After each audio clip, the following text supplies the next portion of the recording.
High বন্ধুরা, আমি সুচরিতা। আজ আমি শেয়ার করতে চলে এসেছি তোমাদের সঙ্গে কাঁঠাল দানার আরও একটি ইউনিক রেসিপি। এর আগে আমি আমার চ্যানেলে একটা রেসিপি পোস্ট করেছি কাঁঠাল দানার। তো এটা হলো পরবর্তী ভিডিও। তো এটাও একটি ফ্রাই রেসিপি। তো দেখতেই পাচ্ছ আমি একটা কাঁঠাল দানাকে কিন্তু 4 ফালি করে টুকরো করে নিয়েছি। তোমরা ঠিক এভাবে কিন্তু শেপটা তৈরি করে নেবে, সেটাই আমি হাতে তুলে তোমাদের সামনে শো করে দিলাম। পরবর্তী উপকরণের মধ্যে নিয়েছিলাম পেঁয়াজ কুচি, হলুদ গুঁড়ো, নুন। সব শেষে নিয়ে নিয়েছি উপকরণের মধ্যে আমি সর্ষের তেল।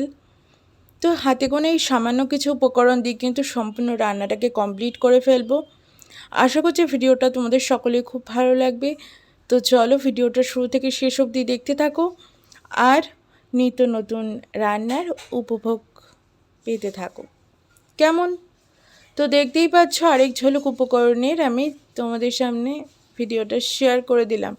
তো চলো এবার রান্নার দিকে চলে যাই। কড়াইতে পরিমাণ মতো আমি সর্ষের তেল অ্যাড করে দিয়েছি। তেলটা ফুটে তেল এদিকে ভালো করে ফুটে এসেছে। তার মধ্যে পেঁয়াজ কুচি, নুন অ্যাড করে দিলাম। তারপর আমি হলুদ গুঁড়োটাকেও অ্যাড করে দিলাম। এরপর আমি অ্যাড করে দেবো কাঁঠালের দানাটাকে।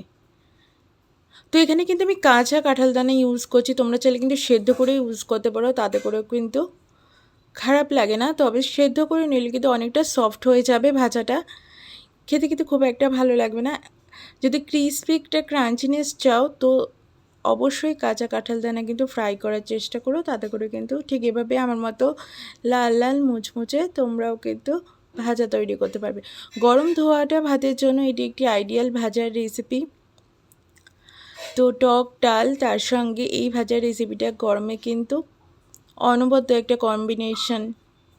তো চলো পরিবেশন করে দিই, তোমরা সকলেই দেখে জানিও ভিডিওটা তোমাদের কেমন লেগেছে। ভিডিওটি ভালো লাগলে please do like, share and subscribe to my channel. তোমাদের সকলের সাথে খুব শীঘ্রই নতুন কোনো ইউনিক ভিডিও নিয়ে হাজির হয়ে যাব।